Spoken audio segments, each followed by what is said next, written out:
Praise the lord. ప్రభునేసు నామములో అందరికీ వందనములు. యేసయ్య మాటను ఈ కార్యక్రమాన్ని వీక్షించడానికి ప్రేమతో మిమ్మను ఆహ్వానిస్తున్నాం. ఈ దినము అపోస్తుల కార్యముల గ్రంథము 23వ అధ్యాయము 23వ వచనం నుండి 35 వచనాల వరకు ధ్యానించుకుందాం. తరువాత అతడు శతాధిపతులతో ఇద్దరిని తన యొద్దకు పిలిచి కైసరయ వరకు వెళ్ళుటకు 200 మంది సైనికులను 70 మంది గుర్రపు రౌతులను 200 మంది ఈటె వారిని రాత్రి 9 గంటలకు సిద్ధపరచి పౌలును ఎక్కించి అధిపతి అయిన ఫెలిక్సు వద్దకు భద్రముగా తీసుకొని పోవుటకు గుర్రములను సిద్ధపరచుడని చెప్పాను. మరియు ఈ ప్రకారము ఒక పత్రిక రాసెను.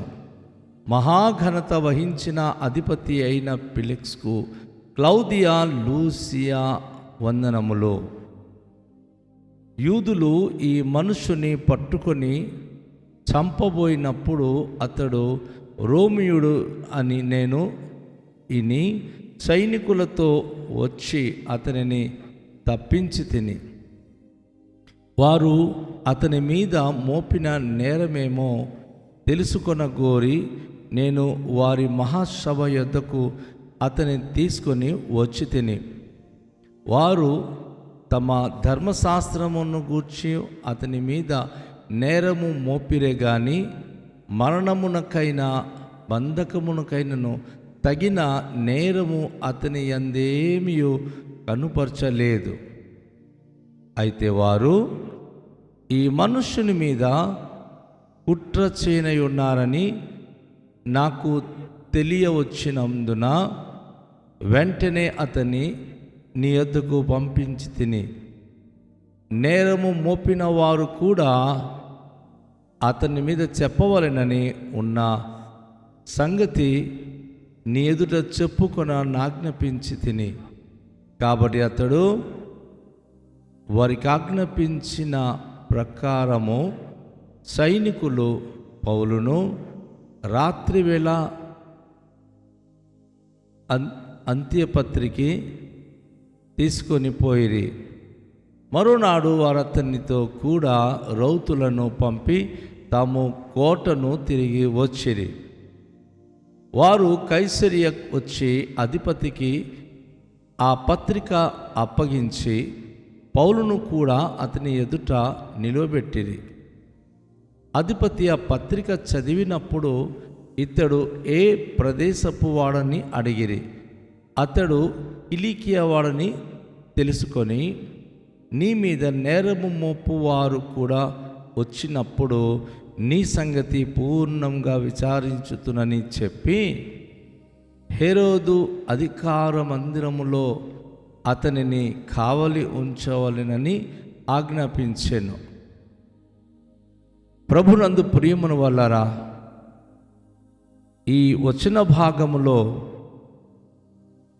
దేవుడు అపోస్తలుడైన పౌలును తప్పించడానికి, అంతేకాదు ఎక్కడైతే తన పరిచర్య మొలిపించాలని రోమా ప్రభుత్వము అన్య జనాంగములకు దేవుని యొక్క రాజ్యం ఇవ్వబడినదని మత్తయి సువార్త 22వ అధ్యాయంలో ప్రభు చెప్పిన ప్రవచన వాక్యం నెరవేరడానికి యెరూషలేములో పౌలును విచారించినప్పుడు పౌలు నేను రోమియుడను అనే మాట శతాధిపతితో చెప్పినందుకు శతాధిపతి భయపడుతూ ఆయనకి రోమా పట్టణానికి పంపించడానికి నిర్ణయించుకున్నాడు.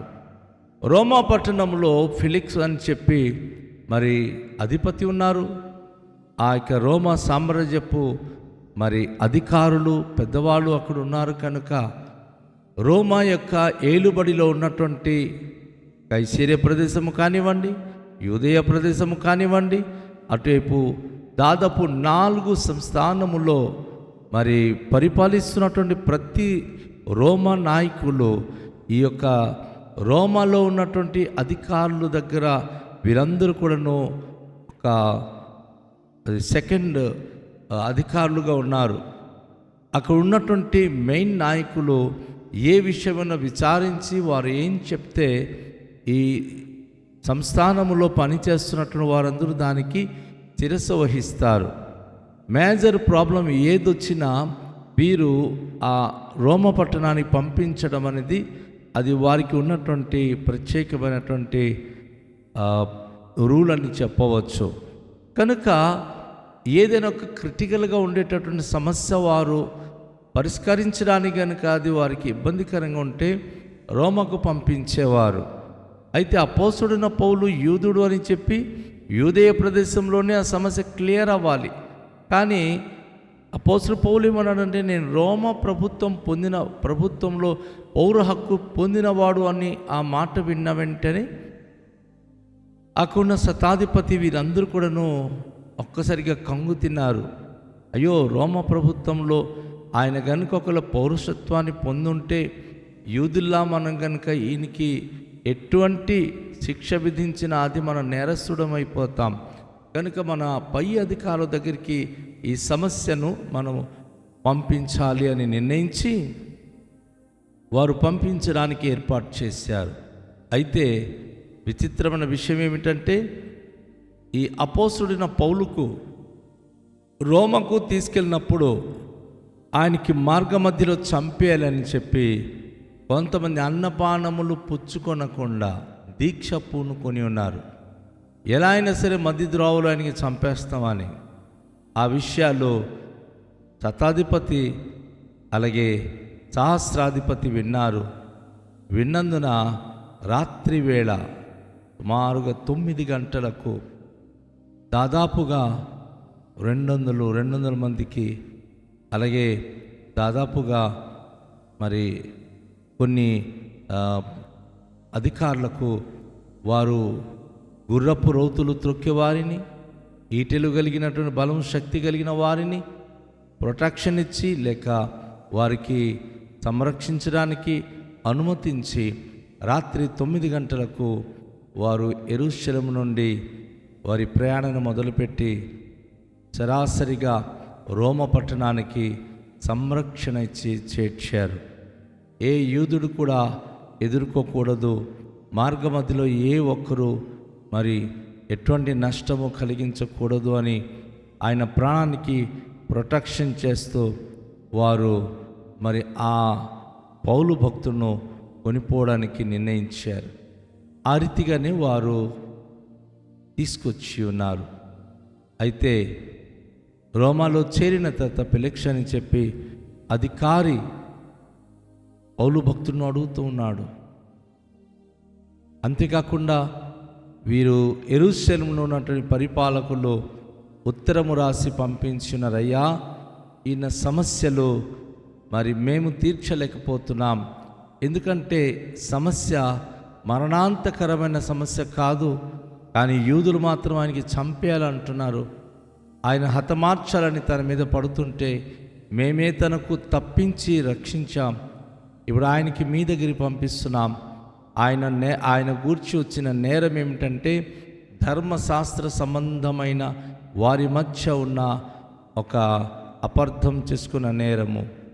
ఆయన బంధించబడ్డానికి కానీ చంపబడ్డానికి కానీ మా దృష్టిలో అంత పెద్ద నేరం అయితే ఏమీ ఆయన చేయలేదు. అవునండి, ఈరోజు క్రైస్తవ బిడ్డ, నువ్వు ప్రభు గురించి జీవిస్తున్నప్పుడు నీ దగ్గర నేరమేమీ లేదు, నువ్వు చేసిన తప్పు ఏమీ ఉండదు. కానీ ఏదో తప్పు నీ మీద మోపి నీకు మనుషులు చీల్చి చండాలించాలనుకుంటారు. అనేకమైన నష్టము కలిగించే వ్యక్తిగా నిన్ను చిత్రీకరించాలనుకుంటారు. అది సాతానుడు చేసిన గొప్ప వ్యూహ. ఎందుకంటే ప్రకటన గ్రంథంలో సాతానుడు కిందకి పడద్రోయబడి ఉన్నాడు. మన సహోదరుల మీద వాడు నేరము మోపువాడై ఉన్నాడు. ఈరోజు ఒక సహోదరుడి మీద కానీ, ఒక విశ్వాసి మరొక విశ్వాసి మీద కానీ, లేక విశ్వాసులు సంఘ కాపరి మీద కానీ నేరారోపణ చేసే కార్యక్రమాలు చేస్తున్నారు అంటే వాస్తవానికి అక్కడ ఏముండదు. కానీ సాతానుడు వారికి ప్రేరేపిస్తున్నాడు. ఏదో ఒక విషయంలో వారు ఆ వ్యక్తిని భయంకరంగా విమర్శించాలి. ఆ విమర్శ దృష్టిలో అందరూ చూడాలి. ఆ వ్యక్తి జీవితంలో ఘోరాతి ఘోరమైనటువంటి మాటల ద్వారా వారికి కృంగదీయాలి అని చెప్పి వారు ప్రయత్నిస్తూ ఉంటారు. అపోస్తుడైన పౌలు జీవితంలో కూడా సేమ్ అదే సంఘటన జరిగినవి. అపోస్తుడైన పౌలు తన యొక్క జీవిత కాలంలో ప్రభువైన యేసుక్రీస్తు వారు ధర్మశాస్త్రం నెరవేర్చినవాడు, పాపుల కొరకు తన ప్రాణము త్యాగము చేసినవాడు, మృత్యుంజయుడై లేచినవాడు అని చెప్పి అద్భుతమైన సత్యాన్ని ఆయన ప్రచురము చేస్తూ ఉంటే అనేక మంది యూదులు ధర్మశాస్త్రానికి విరుద్ధంగా వారు యేసు మాట్లాడుతున్నాడు అని చెప్పి నేరం మోపుతూ ఉన్నారు. ధర్మశాస్త్రానికి వ్యతిరేకంగా ఈయన జీవిస్తున్నాడు అని చెప్పి తన మీద నేరం మోపారు, తనను చంపేయాలనుకుంటున్నారు. అయితే మహిమగల దేవుడు ఎప్పటికీ న్యాయాధిపతి.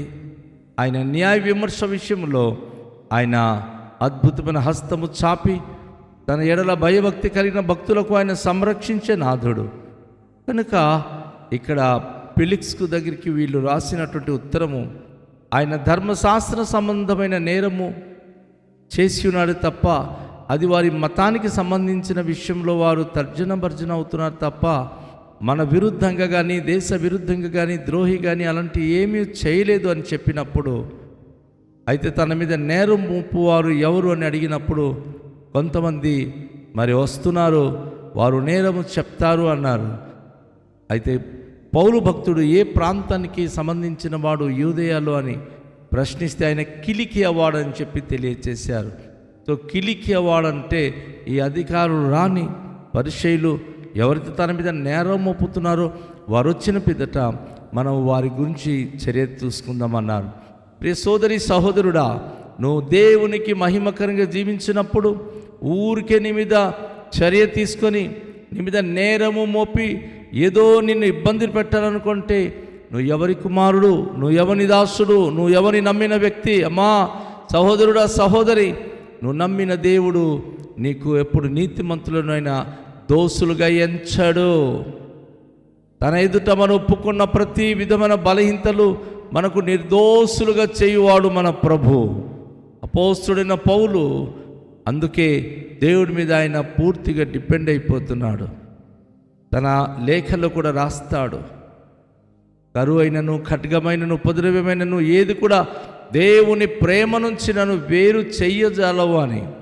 ఇప్పుడు రోమా పట్టణంలో ఆయన సాక్ష్యం చెప్పడానికి వెళ్ళి ఉండగా ఆయన అక్కడ కొంతకాలము గడువు పెట్టి ఆ ఫెలిక్స్ అనేటటువంటి ఆ యొక్క అధికారి, రోమాధికారి కొంతకాలము అందరూ వచ్చిన తర్వాత ఈ విషయంలో న్యాయం తీరుద్దామని చెప్పి ఆయన వాయిదా వేసినట్లుగా చూస్తున్నాం. కనుక దేవునిపై మన విశ్వాసం కలిగి ఉంటే మనకు అధికారులు ఎవరైనా వ్యతిరేకంగా ఉన్నా దేవుడు అది కూడా అద్భుతంగా మార్పు చేస్తాడు. కనుక రండి తలలుంచుకొని ప్రార్థన చేద్దాం. దయగల తండ్రి మీకు వందనాలు.